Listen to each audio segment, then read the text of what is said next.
얼마 전에 무려 14년간 잠들어 있던 비트코인 8만 개가 갑자기 움직여서 큰 화제가 됐습니다. 당시 한 개당 가격이 고작 2달러, 지금 기준으로 무려 539만 9,900%의 수익률을 기록했죠. 현재 가치로는 약 12조 원, 정말 어마어마합니다. 이 비트코인이 잃어버렸다가 기적적으로 되찾은 건지 아니면 그냥 초창기 투자였는지는 아무도 모릅니다. 하지만 이 사건을 보면서 한 가지 궁금증이 생깁니다. 그렇다면 지금 세상에는 과연 얼마나 많은 비트코인이 잠들어 있을까?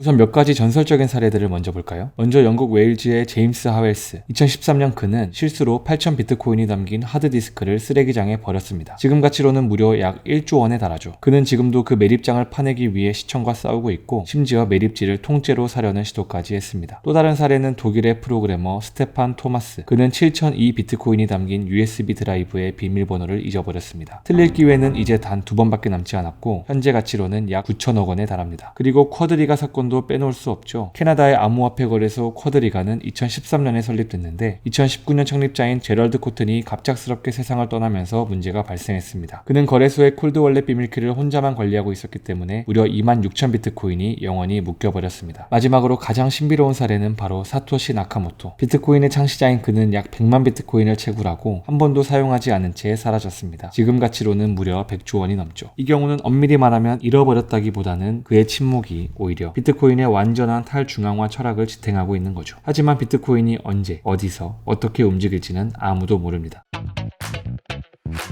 비트코인이 사라지는 경우는 다양합니다. 대표적으로는 비밀키 분실, 하드웨어 지갑 파손, 잘못된 주소로 송금, 상속 계획 없이 갑작스럽게 사망 등이 있는데요. 그럼 실제로 얼마나 많은 비트코인이 자취를 감췄을까요? 여기서 등장하는 개념이 바로 고대 물량입니다. 이건 10년 이상 한 번도 움직이지 않은 비트코인을 뜻하는 말인데요. 10년 넘게 안 움직였다면 이건 없어진 게 아니냐라고 추정하는 것이죠. 물론 단순히 안 움직이는 것만으로 판단하지 않고 각 기관들은 다양한 지표를 종합 분석해 추정합니다. 언체인드 캐피털, 레저, 체인얼리시스 같은 전문기관들에 따르면 약 2.300만에서 400만 BTC, 즉 전체 공급량의 11에서 19% 정도가 영구적으로 사라진 것으로 추정됩니다. 비트코인의 총 발행량이 2,100만 개라고 하면 실제 유통 가능한 코인은 약 1,580만에서 1,750만 개 정도로 추산됩니다. 2024년 이후 처음으로 이 고대 물량이 매일 발행되는 신규 물량을 넘어섰습니다. 새로 채굴되는 코인보다 오랫동안 잠들어 있는 코인이 더 많아진 겁니다.